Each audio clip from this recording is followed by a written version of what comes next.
El Señor les bendiga, amados hermanos. El día de hoy vamos a continuar con el estudio de Colosenses capítulo 2, versículos 11 y 12.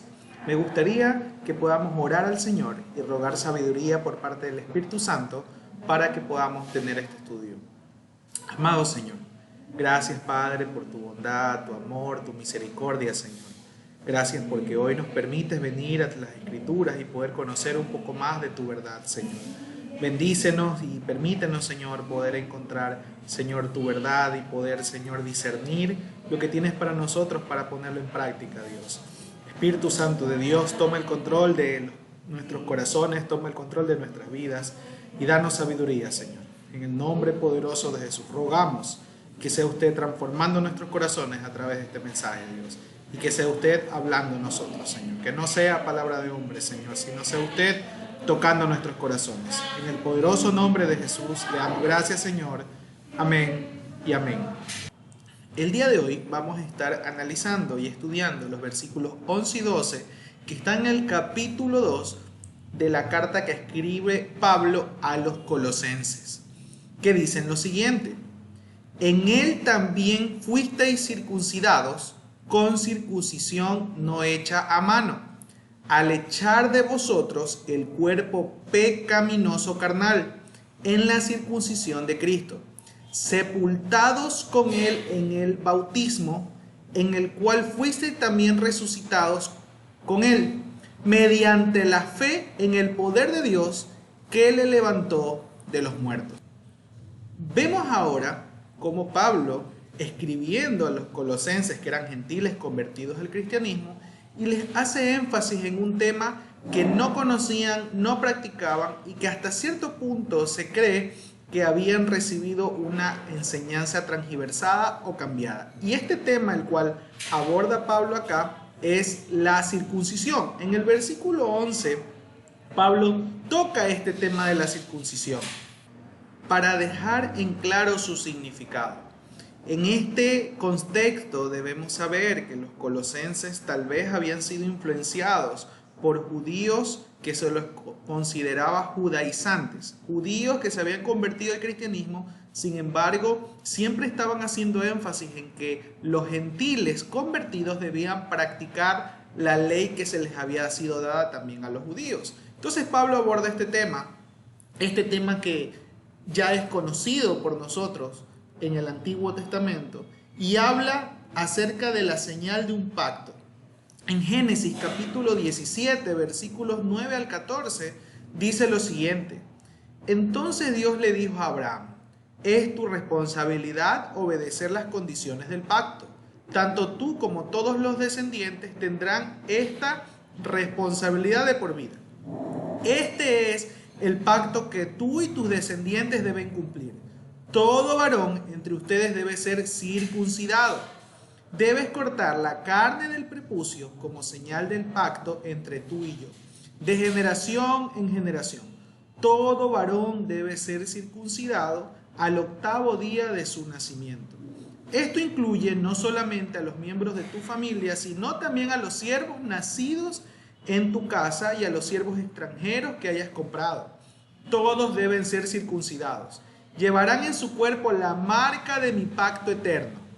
Todo varón que no sea circuncidado será excluido de la familia del pacto por romper dicho pacto.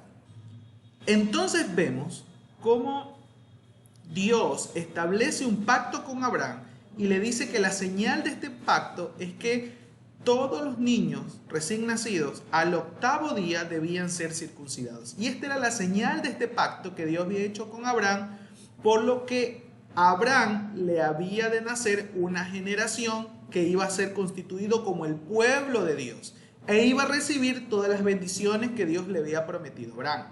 Ahora, esto se ratifica una vez más en Levítico capítulo 12, versículos 2 y 3, cuando Moisés recibe de parte de Dios la ley con la que el pueblo de Dios, o sea, los descendientes de Abraham, debían de someterse o debían de vivir. Levíticos capítulo 12, versículos 2 y 3 dice lo siguiente: el Señor le dijo a Moisés: da las siguientes instrucciones al pueblo de Israel. Si una mujer queda embarazada y da a luz un varón, será ceremonialmente impura por 7 días, así como es impura durante su periodo menstrual. Al 8º día circunciden el prepucio del niño. Entonces vemos ratificado algo que se dijo en Génesis cuando se nos narra el diálogo que tiene Dios con Abraham y cuál va a ser la señal de este pacto, y luego el diálogo que tiene Dios con Moisés cuando se le da la ley. En el Antiguo Testamento también se nos habla de una circuncisión no solo del cuerpo, sino también del corazón, que iba a introducir el verdadero significado de lo que era la circuncisión física. Por ejemplo, en Deuteronomio capítulo 10, versículo 16 dice: circuncidad pues el prepucio de vuestro corazón y no endurezcáis más vuestra cerviz. También Deuteronomio capítulo 30, versículo 6 dice: y circuncidará Jehová tu Dios tu corazón y el corazón de tu descendencia, para que ames a Jehová tu Dios con todo tu corazón y con toda tu alma, a fin de que vivas. Jeremías capítulo 4, versículo 4 también habla de esta circuncisión del corazón. Dice: circuncidaos a Jehová y quitad el prepucio de vuestro corazón, varones de Judá y moradores de Jerusalén, que no sea que mi ira salga como fuego y se encienda, y que no haya quien la apague por la maldad de vuestras obras. En Ezequiel capítulo 36, versículos 26 y 27, se nos da una promesa que es muy conocida. Dice: os daré corazón nuevo y pondré espíritu nuevo dentro de vosotros, y quitaré de vuestra carne el corazón de piedra y os daré un corazón de carne, y pondré dentro de vosotros mi espíritu, y haré que andéis en mis estatutos y guardéis mis preceptos y los pongáis por obra. Entonces, como vemos en el Antiguo Testamento, se da una ley y se da una marca de ese pacto que Dios tiene con el ser humano, que Dios hace con Abraham, por el cual el hombre debía circuncidarse al 8º día de nacido. Y luego, conforme Dios comienza a entablar una relación más íntima con el ser humano, se le va revelando que hay una circuncisión que no debe de desestimarse, y es la circuncisión del corazón. Y Dios hace promesas en cuanto a que el hombre ha de recibir un nuevo corazón. Y esas promesas son las que se veían lejanas en el Antiguo Testamento, pero que ahora son una realidad en Cristo Jesús. Porque ahora el creyente en Cristo no necesita la circuncisión física y carnal, porque al poner la fe genuina en Cristo, ya ha sido espiritualmente circuncidado en el corazón. En Él pasamos de tener un corazón duro e inservible a un corazón de carne, un corazón capaz de amar y guardar los preceptos de Dios. Esta circuncisión que nos habla el Antiguo Testamento halla su cumplimiento y total consumación en la obra de Cristo Jesús. Y mediante la circuncisión del corazón, que es en Cristo, el creyente pasa a ser parte de ese nuevo pacto que ahora hay en Cristo Jesús, del mejor y eterno pacto en la sangre de Cristo, el cual ha muerto por nuestros pecados. Por eso Pablo dice que en Cristo también fuimos circuncidados, no como en la circuncisión, que era señal del pacto con Abraham, sino que ahora esta circuncisión que hemos tenido en Cristo ha sido el reflejo de algo que ha pasado en nuestro interior, y es que ha salido de nosotros esa naturaleza, ya que dice el texto: al echar de vosotros el cuerpo pecaminoso carnal. Es decir, cuando los pecados han sido expiados, cuando los pecados han salido de nosotros, entonces nosotros hemos sido circuncidados por Cristo Jesús y hemos tenido una circuncisión espiritual. Eso es lo que Pablo explica a los colosenses en este versículo. Ahora ustedes ya no son más esclavos del pecado por Cristo Jesús, por la obra de Cristo en sus vidas. por lo tanto han sido circuncidados, no con una circuncisión física, sino con una circuncisión espiritual, que había sido prometida por Dios en el Antiguo Testamento, como estuvimos leyendo los versículos anteriormente.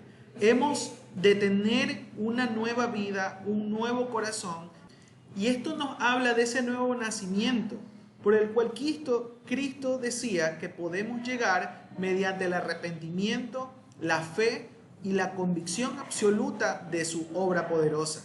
La palabra carne acá, la palabra que hace referencia a ese cuerpo pecaminoso carnal que es echado de nuestra vida, hace referencia a lo que Pablo mismo expresaba en la carta de Gálatas, donde habla de las obras de la carne: adulterio, fornicación, inmundicia, disolución, idolatría, hechicerías, enemistades, pleitos, celos, iras, contiendas, disensiones, herejías, envidias, homicidios, borracheras y cosas semejantes a estas que se exponen en la carta a los Gálatas en el capítulo 5. Ahora, sabemos que los colosenses recibían una gran cantidad de información, incluso por parte de falsos maestros.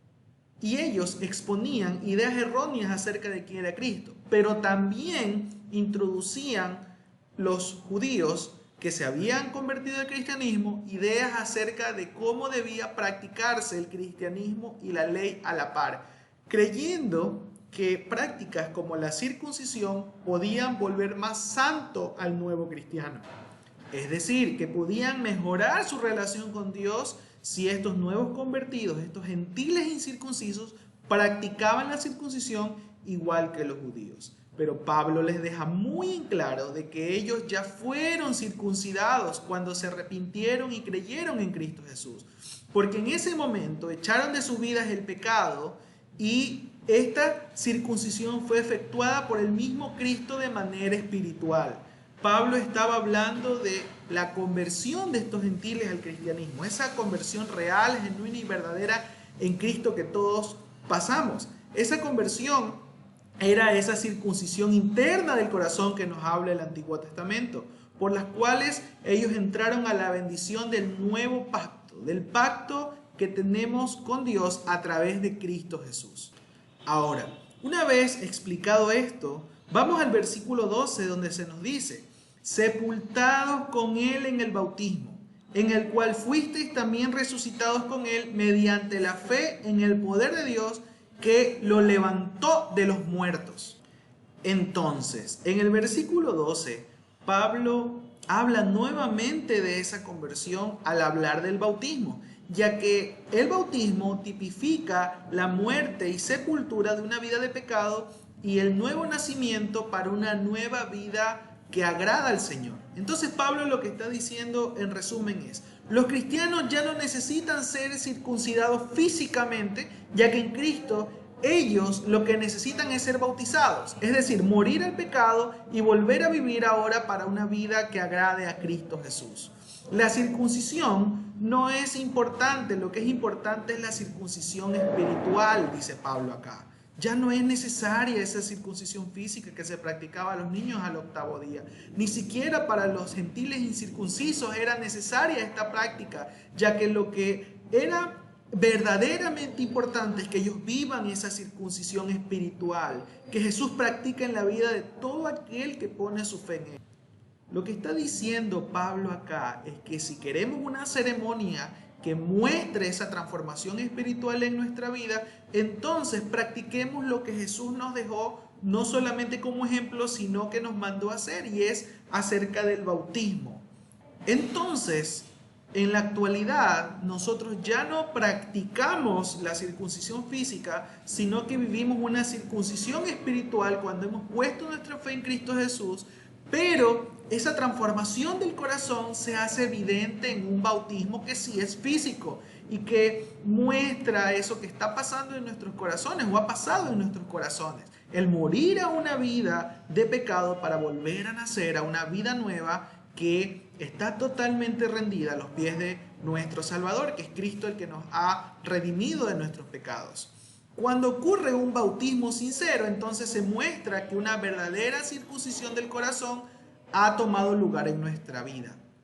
El bautismo sí ilustra nuestra identificación con la muerte y resurrección de Jesús. Nosotros fuimos sepultados con Jesús y sepultados bajo el agua. Por eso es que el bautismo, que donde su original griego es baptizo, que significa sumersión, entonces vemos que esa sumersión bajo el agua tipifica que somos sepultados a esa antigua vida, es decir, crucificados y muertos como Cristo Jesús fue muerto en la cruz, y luego cuando salimos del agua, entonces resucitamos para una nueva vida. Volvemos a nacer. Tenemos una nueva vida que ocurre cuando ponemos nuestra fe en Cristo Jesús. Ahora usted dice, entonces el bautismo es lo que me salva. Pues no, porque luego el mismo versículo 12 termina diciendo, mediante la fe en el poder de Dios que lo levantó de los muertos. Es decir, que nosotros somos sepultados con Cristo en el bautismo y también resucitados con Él cuando lo tipificamos al poder entrar a las aguas y sumergirnos en ella y luego volver a salir de las aguas para una vida nueva. Solamente es una muestra física de algo que ya ha ocurrido mediante la fe que hemos puesto en el poder de Dios. El mismo poder que levantó de los muertos a Cristo Jesús. El bautismo no es que nos salva, es la fe en Cristo la que nos salva. El bautismo es la muestra de eso que ha ocurrido en nuestros corazones. Es la evidencia pública, es la evidencia externa, la evidencia física de algo que nosotros hemos vivido ya en nuestros corazones.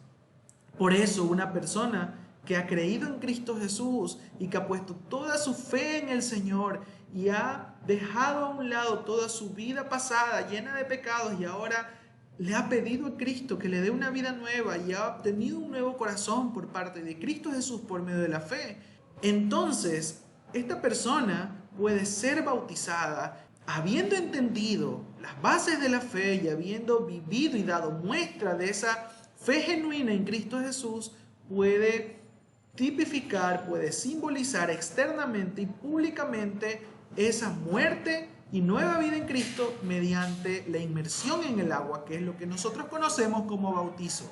Pablo también lo expone en Romanos capítulo 6, versículos del 3 al 5. En Nueva Traducción Viviente dice lo siguiente: ¿O acaso olvidaron que cuando fuimos unidos a Cristo Jesús en el bautismo, nos unimos a Él en su muerte?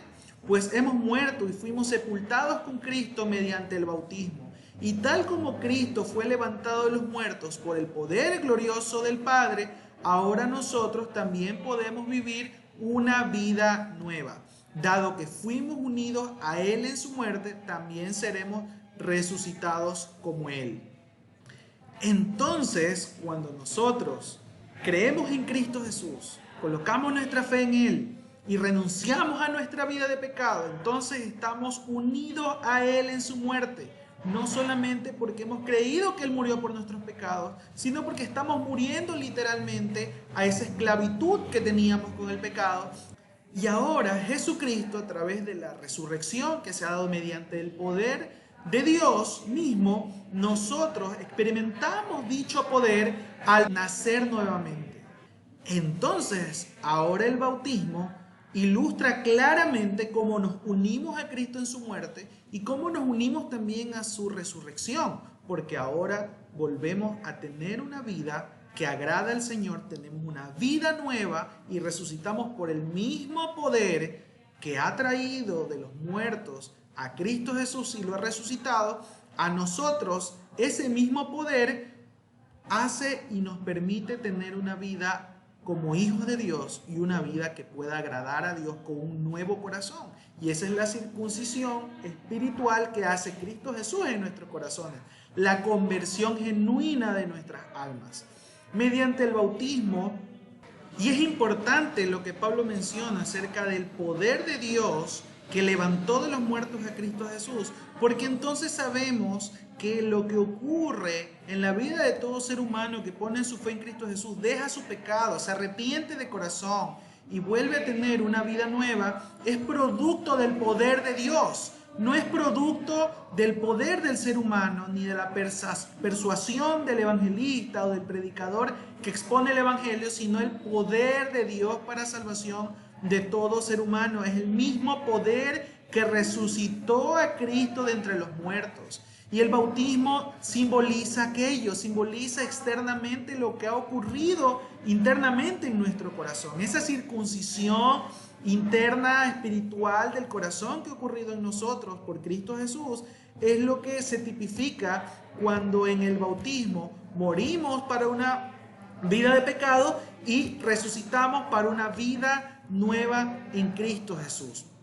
Efesios capítulo 1, versículos 19 y 20 dice lo siguiente: y cuál la superaminente grandeza de su poder para con nosotros los que creemos, según la operación del poder de su fuerza, la cual operó en Cristo, resucitándole de los muertos y sentándole a su diestra en los lugares celestiales. Es decir, que lo que ocurre con nosotros cuando nos convertimos al Señor y obtenemos un nuevo corazón es algo sobrenatural, es algo divino, es un milagro en sí mismo, porque no puede ocurrir por fuerzas naturales, sino por fuerzas y poder sobrenatural que viene solamente de Dios. Pablo entonces les recuerda a los fieles en Colosas que ellos no fueron salvos debido a ningún rito, ni tampoco ningún conocimiento superior de ninguna filosofía humana, sino que fueron salvos por Cristo y crucificado.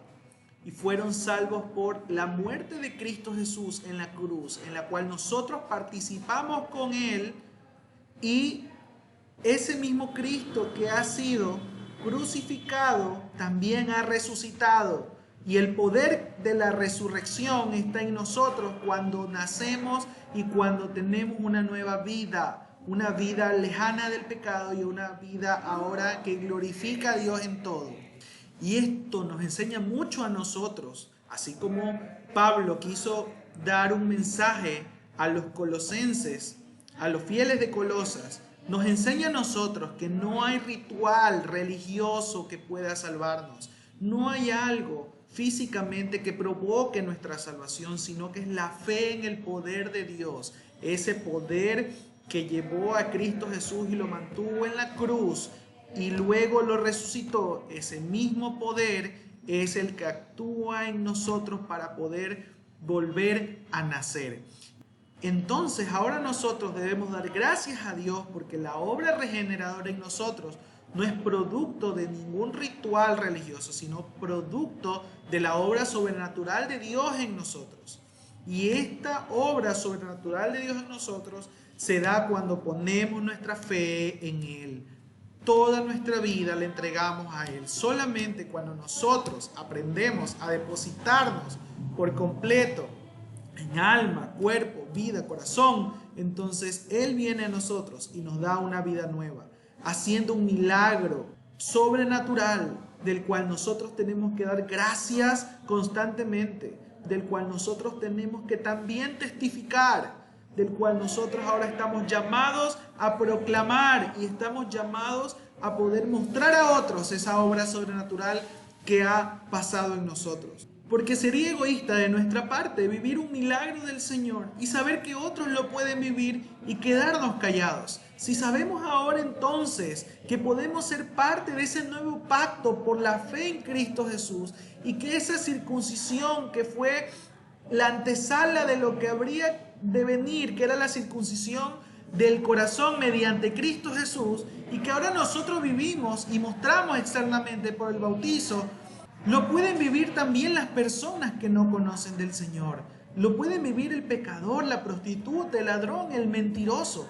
Todo aquel que ha pecado tiene esperanza para poder nacer nuevamente. Y este es el llamado que Cristo le ha hecho a sus discípulos y sigue siendo a su pueblo el día de hoy. El que podamos ser testigos fieles del poder del Señor, que no solamente se ha manifestado cuando tenemos algún tipo de milagro en nuestra salud, algún tipo de milagro en nuestra economía, algún tipo de milagro en cualquier ámbito de nuestra vida, sino que el primer milagro que debemos testificar es ese nuevo nacimiento, el cual experimentamos de manera espiritual y el cual ahora nosotros podemos anunciar para que otros entonces puedan ver ese milagro en nuestra vida mediante las obras que vienen de la fe que hemos puesto en Cristo Jesús, y también pongan su vida delante de Dios y también quieran nacer de nuevo, quieran tener una nueva vida lejana del pecado.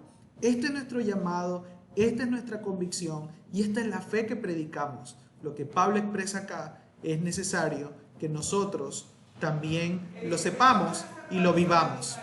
Oremos al Señor entonces por esto que hemos aprendido el día de hoy y que también seamos poniéndolo en práctica cada día, agradeciendo por la obra poderosa de Dios en nuestras vidas y también testificando fielmente de esta verdad que encontramos en las Escrituras. Amado Señor, te damos gracias por tu amor, tu bondad, tu misericordia, Señor. Gracias por tu verdad expuesta, Señor, en las Escrituras, porque usted nos hace conocer, Señor, que más allá de las cosas que podamos hacer externamente, Señor, está lo que ocurre en nuestros corazones por el poder de tu sangre, por el poder de la obra de Cristo Jesús en nosotros. Permítanos, Señor, perseverar en esta tu verdad y permítanos también poner en práctica testificando, Señor, y llevando una vida de agradecimiento y de intimidad contigo, Dios. En el nombre de Jesús, te alabamos, te glorificamos y te pedimos que tú puedas, Señor, exaltarte en nuestras vidas cada día, Padre Santo, y que nos des la fortaleza para perseverar, Señor, en lo que usted mismo nos ha llamado a hacer, ser testigos fieles de su verdad. Gracias le damos, Padre, en el nombre poderoso de Jesús. Amén y amén.